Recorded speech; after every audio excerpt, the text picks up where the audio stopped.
বাজারের সবচেয়ে দামি সবজি দিয়ে আজকে ইলিশ মাছের পাতলা ঝোল রান্না করলাম। গতকালকে অনেকগুলো আদা রসুন ছিলে রেখেছিলাম পুরা মাসের জন্য বেটে রেখে দিব। এখানে 1.5 কেজি রসুন আছে আর 1 কেজি আদা আছে। এগুলো দিয়ে আমার পুরা মাস চলে যাবে, এর মধ্যে আর আদা রসুন লাগবে না। কিছু রসুন আমি আগেই ছিলে রেখেছিলাম, যার জন্য কোনগুলো কালো দেখাচ্ছে। আদা রসুন গুলো ভালোভাবে ধুয়ে নেওয়ার পরে ব্লেন্ড করে নিলাম। এর মধ্যে আবার ব্লেন্ডারটাও নষ্ট হয়েছে। জুসের যে জারটা ছিল সেটা দিয়ে আমি মশলাগুলো বেটে নিলাম। টক দইয়ের বাটি এবং নুডলসের জারগুলোতে আমি এভাবে ডিপ ফ্রিজে রেখে দিলাম সবগুলো মশলা। এখন দুপুরের জন্য রান্না করব। ফ্রিজ থেকে 2টা ইলিশ মাছ বের করে ভিজিয়ে রেখেছি। এদিকে আপনাদের ভাইয়া বাজার থেকে কিছু সবজি এনে দিয়েছে ইলিশ মাছ দিয়ে রান্না করার জন্য। এগুলো কিন্তু বাজারের সবচেয়ে দামি সবজি। এখানে নাকি 250 টাকার সবজি আছে, আমি তো শুনেই অবাক। বাজারে যদি সবজির দাম এত বেশি হয় তাহলে জানি না আমরা কিভাবে চলবো এবং কি খাবো। হয়তো সিজনের প্রথম সবজি বলে এত দাম, কিন্তু বেগুন তার সিজনের প্রথম সবজি না, সারা বছরই পাওয়া যায়। আমার তো মনে হচ্ছে এত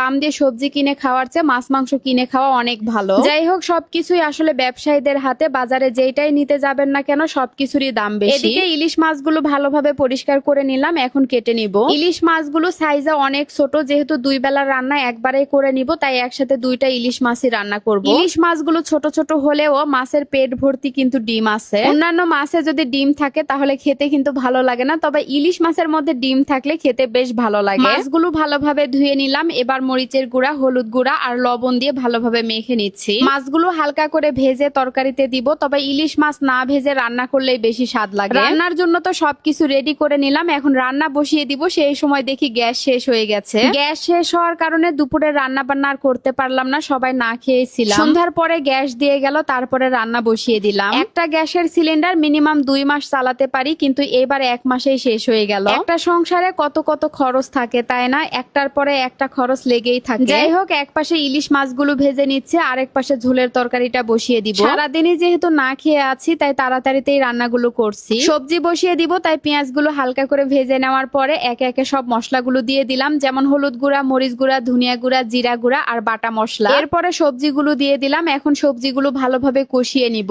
সাথে কয়েকটা টমেটো দিয়ে দিলাম। বিভিন্ন পদের সবজি দিয়ে ইলিশ মাছের এই পাতলা ঝোলটা খেতে কিন্তু অনেক বেশি স্বাদ লাগে। আসলে ইলিশ এমনই একটা মাছ, যে কোনো সবজি দিয়ে রান্না করলে অনেক বেশি ভালো লাগে। এদিকে মাছগুলো ভেজে নেওয়া হয়ে গেল, তারপরে উঠিয়ে নিলাম। এরপরে কয়েকটা বড়ি ভেজে নিচ্ছে। আজকে বড়ি দিয়ে ইলিশ মাছ রান্না করব। এর আগে কখনো ইলিশ মাছের সাথে বড়ি দিয়ে রান্না করা হয়নি, আজকেই প্রথমবার রান্না করছি, জানি না খেতে কেমন লাগবে। তরকারিটা ভালোভাবে কষিয়ে নেওয়ার পরে ভেজে রাখা মাছগুলো দিয়ে দিলাম, সাথে বড়িগুলোও দিয়ে দিলাম। এবার ঝোলের জন্য পানি দিয়ে দিচ্ছি। পানির পরিমাণ একটু বেশি করেই দিলাম, যেহেতু পাতলা ঝোল রান্না করব। কিছুক্ষণ পরে আমার তরকারিটা রান্না করা হয়ে গেল। তরকারি কালারটা দেখতে কিন্তু মাশাআল্লাহ খুবই সুন্দর হয়েছে।